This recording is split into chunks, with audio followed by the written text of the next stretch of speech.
केंद्र की सत्ता में काबिज होने के लिए सभी पार्टियों ने अपनी कमर कसना शुरू कर दिया है। पश्चिमी यूपी में जाट और किसानों की राजनीति के बूते कभी राष्ट्रीय लोकदल देश की सत्ता तक पहुंची थी। अब आरएलडी के बीजेपी के साथ नए गठबंधन को लेकर चर्चाएं तेज है। पार्टी की कमान संभाल रहे जयंत चौधरी अपना वजूद बचाए रखेंगे या भाजपा के साथ विलीन हो जाएंगे, ये देखना दिलचस्प होगा कि सियासत के पंडित मानते हैं कि इस बार जयंत चौधरी लोकसभा चुनाव 2024 से पहले बड़ा फैसला लेकर सबको चौंका सकते हैं। बीजेपी विपक्ष का महागठबंधन या अपने दम पर लड़ेगे चुनाव। जयंत के सामने दो विकल्प हैं। पहला, बीजेपी के साथ गठबंधन करके पश्चिम की 12 लोकसभा सीट पर चुनाव लड़े। दूसरा, विपक्ष के महागठबंधन का हिस्सा बन जाए। और तीसरा, पश्चिम में अपने प्रभाव वाले सीट पर प्रत्याशी उतारकर ज्यादा से ज्यादा सांसद रलोद में बनाए, फिर इसी आधार पर केंद्र में मजबूत भूमिका में आए।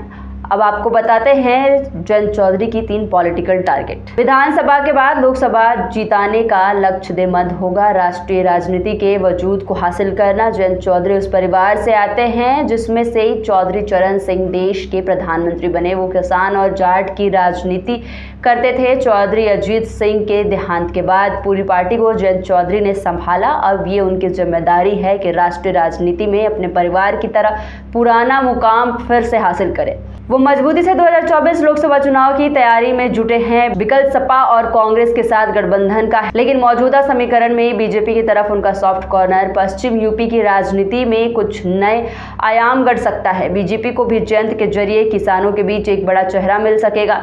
आपको बता दें, राष्ट्रीय लोकदल का राजस्थान में एक विधायक है जो कांग्रेस के साथ सरकार को समर्थन दे रहा है। 2024 लोकसभा चुनाव में जयंत चौधरी हरियाणा और राजस्थान में पार्टी को मजबूत करने की तैयारियां कर रहे हैं। हरियाणा और राजस्थान में जयंत चौधरी बीते 1 साल में कई जिलों के दौरे और जनसभाएं कर चुके हैं। पश्चिमी यूपी में एक मशहूर कहावत है, जिसके जाट उसके ठाठ।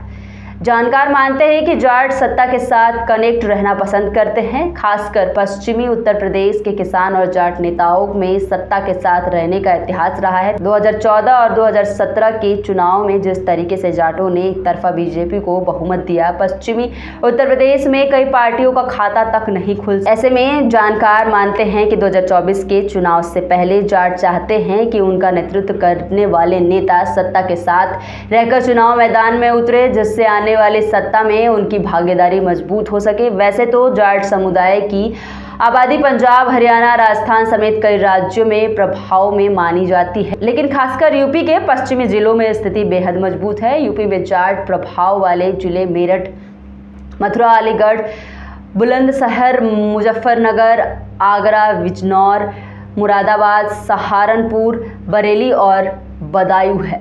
भले ही पूरे यूपी में जाट समुदाय की आबादी 4 से 6% के बीच हो, लेकिन जाटलैंड की इतनी चर्चा इसलिए हो रही है क्योंकि पश्चिमी यूपी के कुल वोट में करीब 17% हिस्सेदार जाट समुदाय के हैं। इस इलाके की 120 विधानसभा सीटों पर 18 लोकसभा सीटों पर जाट वोट बैंक असर रखता है।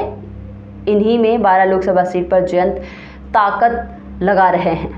जयंत के पास विरासत में मिली जाट, गुज्जर, राजपूत और मुसलमानों का ही वोट है। अगर वो बीजेपी के साथ आते हैं तो मुसलमान उनका साथ छोड़ सकता है। बीजेपी के खिलाफ जाते हैं तो जाट, गुज्जर और राजपूत हाथ छोड़ सकते हैं। जयंत के साथ आने से बीजेपी के लिए जाट वोट में बिखराव का खतरा कम हो जाने जैसा है।